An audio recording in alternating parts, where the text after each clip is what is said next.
சற்று நேரத்துக்கு முன்பதாக ஏர்டன் வளைகுடாவில் பயணித்துக் கொண்டிருந்த டச்சு கொடியோடு பயணித்த இஸ்ரேலுக்கு ஆதரவான கப்பல் மீது தாக்குதல்களை நடத்தி இருக்கிறார்கள். கப்பல் மீது கடுமையான தாக்குதல் நடத்தப்பட்டிருக்கிறது. கப்பல் முழுவதுமாக கைவிடப்பட்டிருக்கிறது. கப்பல் ஏர்டன் வளைகுடாவில் மூழ்கி கொண்டிருக்கிறது என்கிற செய்திகளும் வெளியாகி இருக்கிறது. இன்றைக்கு டொனால்ட் ட்ரம்புக்கு முன்னாடி இருந்தே டொனால்ட் ட்ரம்பினுடைய வெள்ளை மாளிகையினுடைய தொலைபேசி அழைப்பிலேயே இஸ்ரேலிய பிரதமர் பெஞ்சமின் நெத்தன்யாகு பகிரங்கமாக கத்தர் அதிபரிடத்தில் மன்னிப்பு கோரியிருக்கிறார்.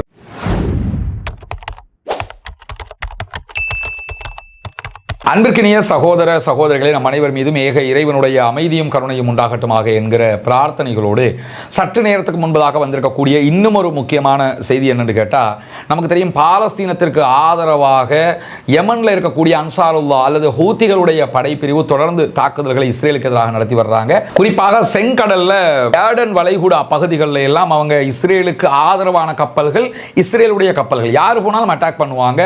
இந்த யுத்தம் ஆரம்பிச்சதுல இருந்து அவங்க இந்த தாக்குதல்கள் அக்டோபர் 7ஆம் தேதி யுத்தம் ஆரம்பிக்கிறது 2023 அவங்க 2023 டிசம்பர்ல இருந்து கப்பல்கள் மீது அட்டாக் பண்ண ஆரம்பிச்சிட்டாங்க. இதுவரைக்கும் 200க்கும் மேற்பட்ட கப்பல்கள் மேல அட்டாக் பண்ணியிருக்கிறதான தரவுகளை நம்ம பார்க்க முடியுது. அந்த அடிப்படையில் இன்றைக்கு அவங்க இஸ்ரேல் மேல பாலிஸ்டிக் ஏவுகணை தாக்குதல்கள் நடத்தினதோடு நிறுத்தாம சற்று நேரத்துக்கு முன்பதாக ஏர்டன் வளைகுடாவில் பயணித்துக் கொண்டிருந்த டச்சு கொடியோடு பயணித்த இஸ்ரேலுக்கு ஆதரவான கப்பல் மீது தாக்குதல்களை நடத்தி இருக்கிறார்கள். கப்பல் மீது கடுமையான தாக்குதல் நடத்தப்பட்டிருக்கிறது. கப்பலில் இருந்த 19 க்ரூ மெம்பர்ஸ்ல 2 பேர் படுகாயம் அடைந்திருப்பதாக செய்திகள் தெரிவிக்கிறார். அதே நேரத்தில் 19 பேரும் உயிரோடு வேறு கப்பல்களுக்கு மாற்றப்பட்டிருக்கிறார்கள் என்கிற செய்திகளும் வெளியாகி கொண்டிருக்கிற அதே நேரத்தில் கப்பல் முழுவதுமாக கைவிடப்பட்டிருக்கிறது. கப்பல் ஏர்டன் வளைகுடாவில் மூழ்கி கொண்டிருக்கிறது என்கிற செய்திகளும் வெளியாகி இருக்கிறது.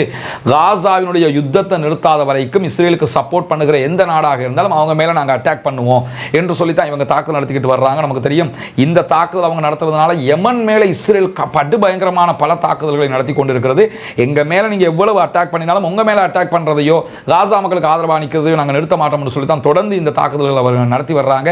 எனவே பாலஸ்தீனத்திற்கான அவர்களுடைய ஆதரவு தாக்குதலாகத்தான் இந்த தாக்குதலும் பார்க்கப்படுகிறது.